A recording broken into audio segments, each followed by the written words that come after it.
2025 లేదా 26లో డిగ్రీ లేదా బీటెక్ చదివారా? సాఫ్ట్‌వేర్ జాబ్ కోసం ఎదురు చూస్తున్నారా? అయితే కోడ్ జ్ఞాన్ 100 డేస్ కోర్సులో చేరండి, జాబ్ సాధించండి.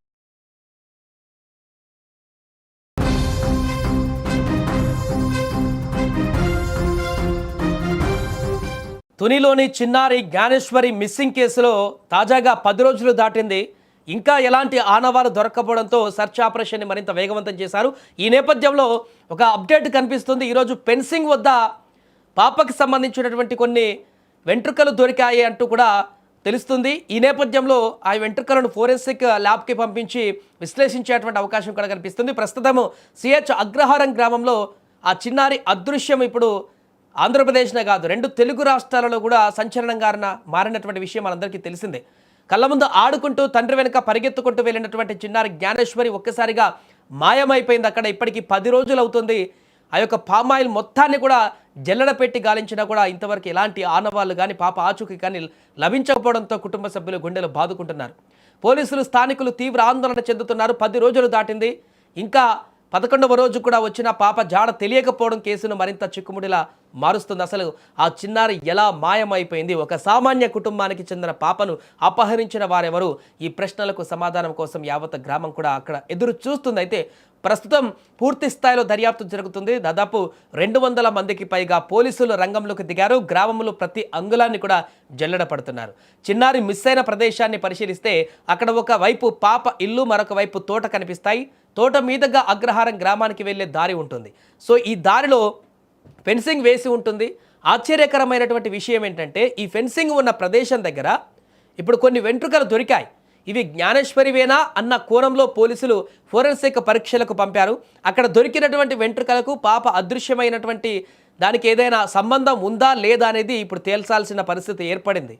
జిల్లా ఎస్పీ శ్రీ బిందు మాధవ్ కూడా నిన్న రంగంలోకి దిగారు. ఆయన నేరుగా పర్యవేక్షణ చేపట్టి దర్యాప్తును వేగవంతం చేశారు.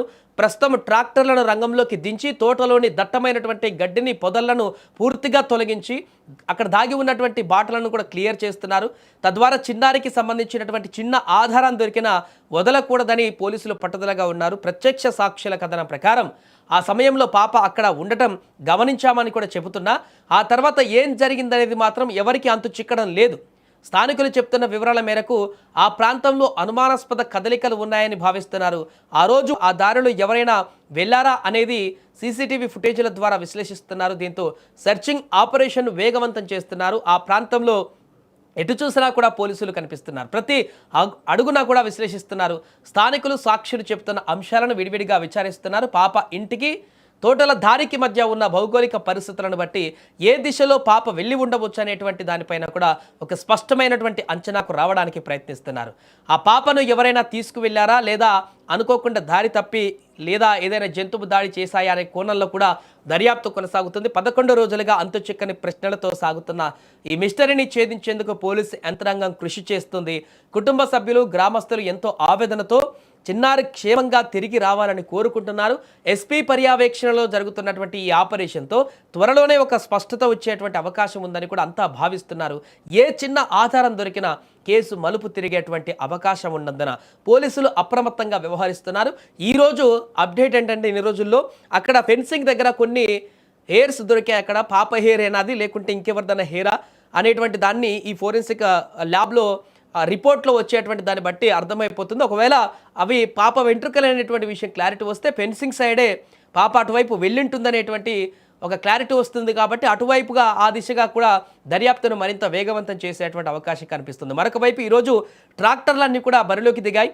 అక్కడ ఈ అన్ని ఎకరాలలో 50 పైన ఎకరాల్లో ఉన్నటువంటి పామాయిల్ తోటలో గడ్డి ఎక్కడెక్కడ మొలిచినటువంటి దగ్గర కానీ, దట్టమైనటువంటి అక్కడ చెట్లు ఉన్నటువంటి పొదలలో కానీ అదంతా క్లియర్ చేసి అక్కడెక్కడైనా చిన్న గుంతలో కానీ ఎక్కడైనా పాప పడిపోయిందా, కనిపించట్లేదా అనేటువంటి దానికి సంబంధించి చెదురు చేస్తే మొత్తం కూడా బయటికి ఆ ప్రాంతం అంతా కూడా కనిపించేటువంటి అవకాశం ఉంటుంది. కాబట్టి ఎక్కడైనా చిన్న హోల్లో ఇరికినా కూడా పాప తెలిసేటువంటి అవకాశం ఉంటుంది. కాబట్టి ఆ రకంగా కూడా ఇప్పుడు పెద్ద పెద్ద ట్రాక్టర్లను తీసుకువచ్చి కూడా వాటిని చెదురు చేసేటువంటి పరిస్థితికి అయితే పూనుకున్నారు. ఏదేమైనా 11వ రోజుకు వచ్చినా కూడా పాప ఆచూకీ ఏమాత్రం లభించకపోవడం అయితే అందరిని ఇప్పుడు తీవ్ర దిగ్భ్రాంతికి గురి చేస్తుంది.